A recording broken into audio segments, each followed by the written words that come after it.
no caso de adoção, a criança tem sempre vínculo espiritual do passado com os pais adotivos? No planejamento espiritual, como a espiritualidade sabe que aquela criança vai ser retirada ou abandonada pelos pais biológicos, seria o fenômeno da presciência? Na verdade, a gente não pode dizer que sempre, sempre, sempre uma criança adotiva está programada para ser de um específico casal. Pode acontecer que não. Por quê? Porque existe o livre-arbítrio das pessoas e a gente não pode dizer assim, não, toda criança adotiva já está definida. A gente pode dizer que tipicamente, ou seja,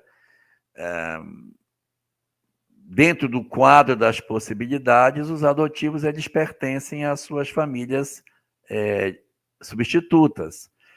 Mas é claro que existe a possibilidade de que, de repente, essa mãe decida não adotar, ela não tem livre-arbítrio, ela tem livre-arbítrio, ela pode, de repente, desistir e dizer, não. Comumente, as crianças adotivas, elas não têm vínculo com os pais biológicos, por isso que há esse movimento de adoção. Não sinto, não tenho atração. Em contrapartida, os pais adotivos se sentem atraídos para essas mesmas crianças. Então, existem mecanismos na lei que fazem o seguinte, determinados espíritos, eles, por algum motivo, tem vários, perdem a concepção da natureza biológica dentro daquele grupo familiar. Eles vêm de uma história anterior em que a possibilidade do vínculo pode ter se perdido e esse espírito necessite dessa experiência exatamente para valorizar ainda mais a paternidade e a maternidade de quem os acolhe. Então, essa é uma condição. Existem aqueles outros em que determinados espíritos passam pela circunstância da adoção para mostrar a grandeza dos seus corações, que mesmo experimentando situações desse tipo, se mostram profundamente gratos. Por quê?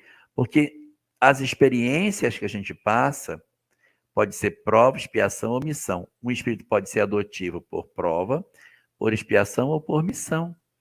Eu não posso ser assim, toda criança adotiva é um espírito devedor da lei. Isso é complicado, porque eu estou asseverando que não há exceção. Então a gente diz assim, tipicamente é um espírito que precisou passar por essa experiência, que é uma experiência traumática.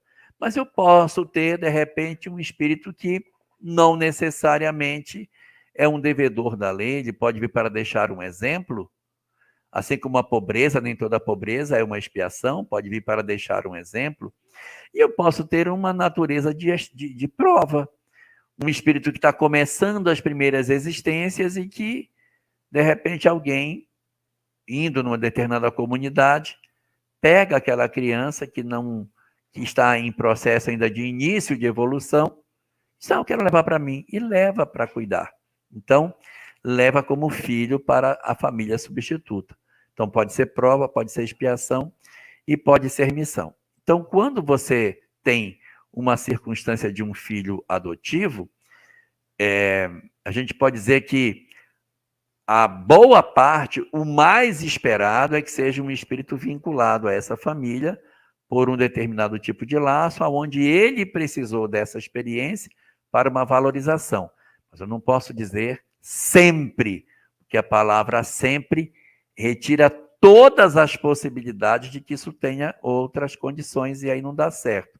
Porque na condição humana, a gente tem que deixar as folgas para as exceções, o que não existe para Deus. Deus sempre, Deus nunca, Deus todos, Deus nenhum. Para o homem, a gente coloca geralmente, a mais das vezes, frequentemente, é muito comum, é o que se espera, mas a gente não fecha isso numa posição absoluta.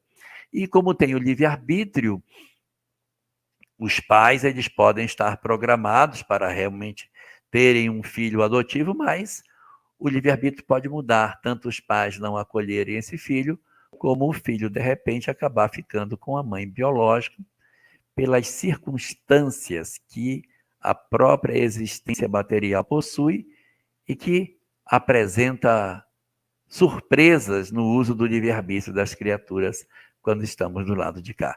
Planejamentos são feitos, mas os homens, às vezes, alteram o planejamento que foi programado.